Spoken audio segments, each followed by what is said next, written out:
La rose de Jéricho. C'était une veille de Noël. L'âge que j'avais cette année-là, je serais fort embarrassé de le dire. Un souvenir m'est resté bien présent pourtant. Je sais qu'en entrant chez moi, chez mon condisciple Jean Notet, je heurtai rudement du front l'anneau d'une clé qu'on avait oublié sur la porte. Front à hauteur de clé, mettons 10 ans, ce sera me faire assez bonne mesure.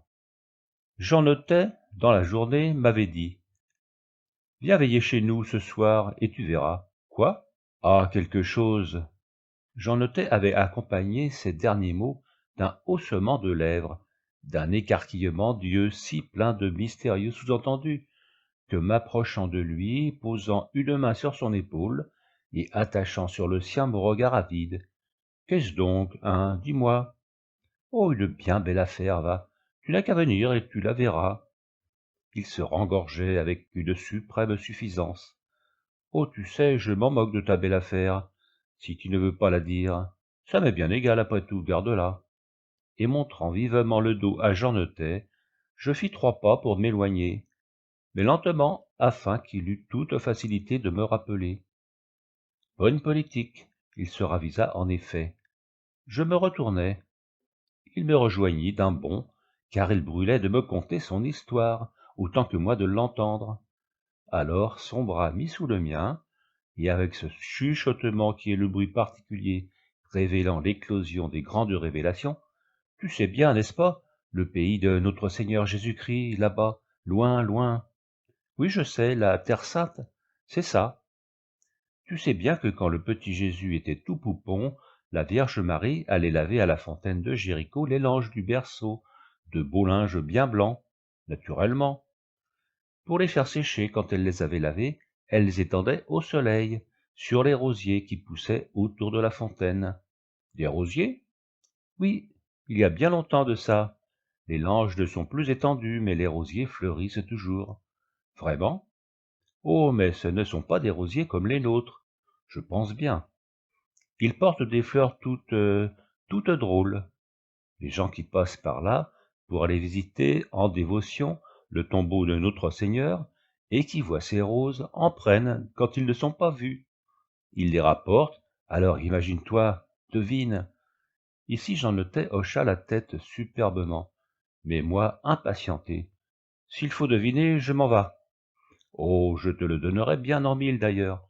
Figure-toi donc que quand on les garde, bien pliées dans du papier mou, elles sont toutes sèches, toutes resserrées, et quand elles restent ainsi durant l'année entière, mais quand vient la veille de Noël, qui est le jour de naissance de l'enfant Jésus, comme tu sais, on les met, la tige dans un verre qu'on a rempli d'eau de fontaine, en disant un ave. Et voilà que par souvenir de son pays, en l'honneur de notre Seigneur, dont la bonne Vierge avait étendu les langes sur les rosiers, la rose commence aussitôt à s'ouvrir, et elle reste ouverte toute la sainte nuit, après qu'on l'a retirée de l'eau. Mais le lendemain, elle se referme pour ne plus s'ouvrir que l'an suivant, à la même veille de Noël. Voilà. Tiens, tiens. Et si tu veux voir ça, tu n'as qu'à venir veiller chez nous ce soir. Bah, bien sûr. Oui, bien sûr. Ma mère a une de ces roses de Jéricho qu'un pèlerin lui a donnée. Elle l'a dans sa cassette, bien pliée dans du papier mou. Mais ce soir, comme c'est la veille de Noël, on la fera ouvrir. À quelle heure? À 7 heures. C'est bon. Et l'important Jean Notet s'en alla recruter quelque autre futur témoin du prodige. À l'heure dite, j'étais là, et en fort nombreuse compagnie. La cassette, habitacle du miraculeux végétal, fut apportée sur la table, autour de laquelle s'était formé un cercle d'yeux écarquillés. On ouvrit la cassette au milieu d'un grand silence. La mère de famille en tira lentement un paquet allongé, gros à peu près comme une petite main fermée, nouée d'un ruban bleu. Je saurais peindre encore la forme serpentine que prit, quand on la rejeta sur la table, ce ruban, qui en se dénouant permit l'entrebâillement du papier gris qui servait de première enveloppe. Au papier gris succédèrent 2 grandes feuilles de papier de soie, dont j'entends encore le léger froufrou, et que je vois retomber en nuages onduleux. Enfin, le dernier voile fut écarté. La voilà, fit la mère, qui nous présenta, en la tenant par une sorte de pivot allongé, une touffe de menus branchages, emmêlés, contractés, grisâtres et comme poudreux. Cette chose, en réalité, ne rappelait en rien une rose, mais l'étrangeté même de son aspect semblait vraiment lui confirmer le caractère surnaturel qui la rendait l'objet de tant de curiosité. Maintenant, un verre bien propre. J'en notai pris sur le dressoir le plus bruyant gobelet de cristal, qu'on essuya avec une fine serviette. Allez le remplir, et surtout n'oubliez pas laver. Nous sortîmes 5 ou 6 pour aller à la source, au fond du jardin, alors couvert de neige.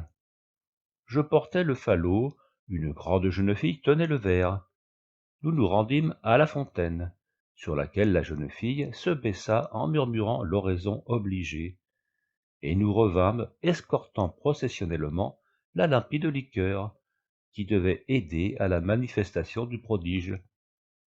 Le verre fut posé au milieu de la table, et alors eut lieu la solennelle immersion du pivot, qui servait de tige à la fleur mystérieuse.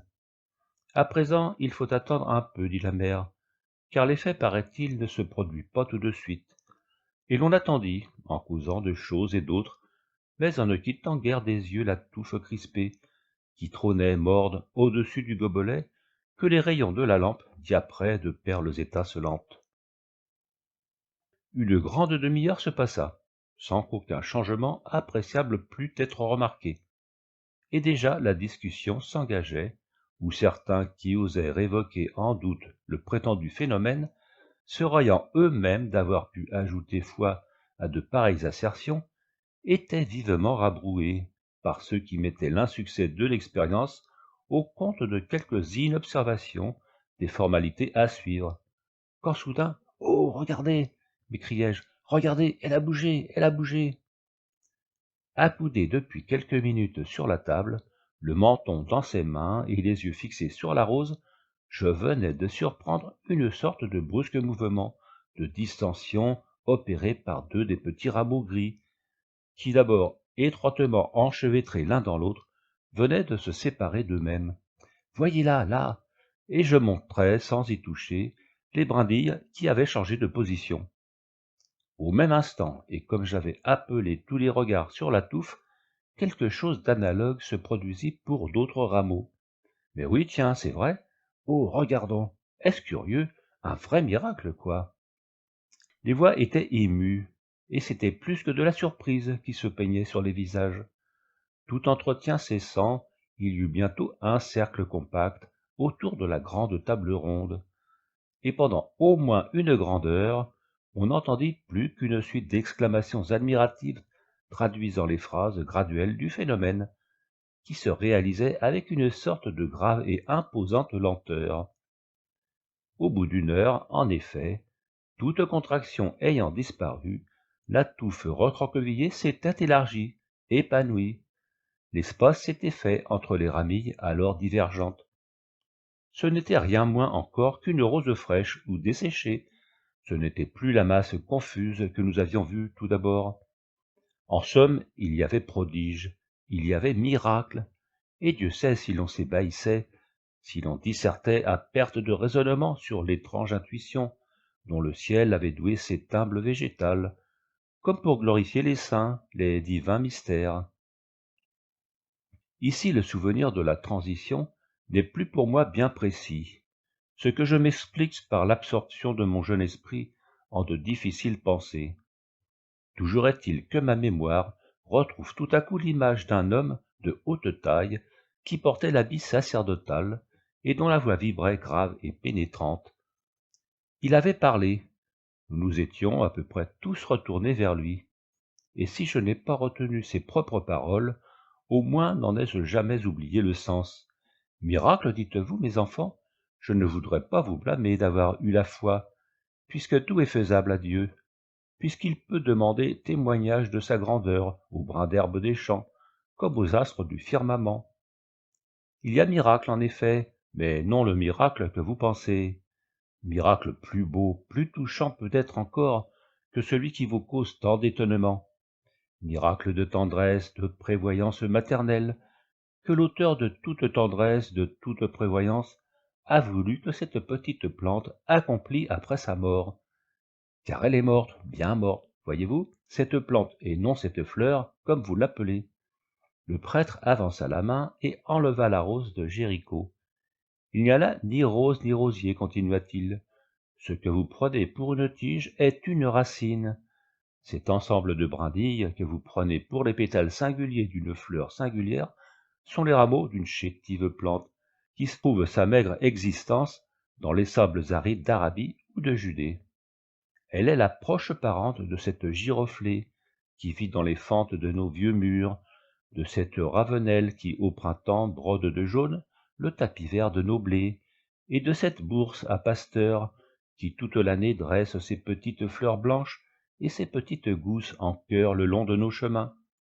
Voyez, au bout de chaque rameau, voilà autant de chapelets de menues gousses à 2 cornes.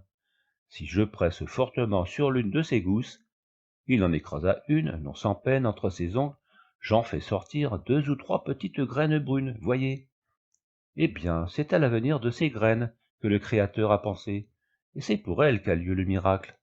La plante naît à la saison nouvelle, elle grandit, elle fleurit. Oh, une floraison sans le moindre luxe, à peu près comme notre bourse à pasteur. 4 courts pétales blancs, puis la gousse se forme, puis le soleil dessèche la petite plante sur le sol desséché, et les vents passent, qui la déracinent, qui la roulent de sable brûlant en sable brûlant. Si alors les gousses s'étaient ouvertes, si les graines s'étaient répandues, éparpillées, qu'en adviendrait-il, perdues qu'elles seraient dans ces plaines embrasées, dont elles doivent former à peu près la seule végétation? Mais point, la gousse très épaisse, très résistante reste fermée, et la plante, en se desséchant, se resserre, se contracte d'autant plus que la chaleur est plus grande, et le souffle torride la pousse, la roule du nord au midi, du midi au nord.